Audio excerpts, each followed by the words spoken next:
Hi friends, അപ്പം നമുക്ക് ഈ വീഡിയോ ഒന്ന് കണ്ടാലോ? തീർച്ചയായിട്ടും കാണണം, വിട്ടുപോകരുത്. തങ്ങന്മാർക്ക് പൈസ കൊടുക്കാൻ മടിയുള്ള ആളുകൾ ഉണ്ടാക്കിയ പുതിയൊരു റിസർച്ചിന്റെ ഭാഗമാണ് ഉമ്മാനെ കൊണ്ട് ഉദ്ഘാടനം ചെയ്യിപ്പിക്കുന്നത്.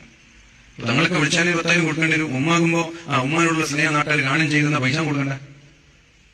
അതിനുവേണ്ടി ഉണ്ടാക്കിയ പുതിയൊരു റിസർച്ചാണ് ഈ ഉമ്മയെ കൊണ്ട് ഉദ്ഘാടനം ചെയ്യിപ്പിക്കുന്നത്. ഉമ്മ എന്ന വ്യക്തിക്ക് ഒരു പ്രത്യേകത. ഞാൻ പറയുന്നത് ഉമ്മ എന്ന വ്യക്തിക്ക് റിസർച്ചിന്റെ ഭാഗമാണത്രേ. എന്താണ് ഉസ്താദ് നിങ്ങൾ ഈ പറയുന്നത്? ഉമ്മയല്ലാതെ പിന്നെ ആര്? ഉമ്മയുടെ കാലിനടിയിലാണ് സ്വർഗം എന്നല്ലേ നമ്മളെല്ലാവരും പഠിച്ചിട്ടുള്ളത്. പിന്നെ നിങ്ങളാണ് ഇത് പഠിപ്പിച്ചിട്ടുള്ളത്, നിങ്ങൾക്ക് അതിനുള്ള അറിവുണ്ടായിരിക്കാം. ഉസ്താദ് പറയുന്നത് ഉമ്മാക്കൊരു പ്രാധാന്യമില്ല എന്നാണ്. ഉസ്താദുമാരും മറ്റു തങ്ങന്മാരൊക്കെ വന്ന് ഉദ്ഘാടനം ചെയ്ത് അങ്ങ് പോകും.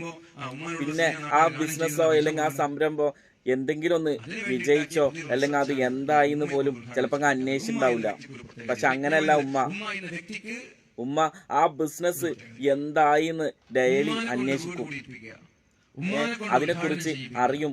അതിനുവേണ്ടി ഉമ്മ ആ ഉമ്മാന്റെ മകന്റെ ബിസിനസ്സിൽ എപ്പോഴും പ്രാർത്ഥിക്കലുണ്ടാകൽ എന്തായിരിക്കും എന്നറിയോ?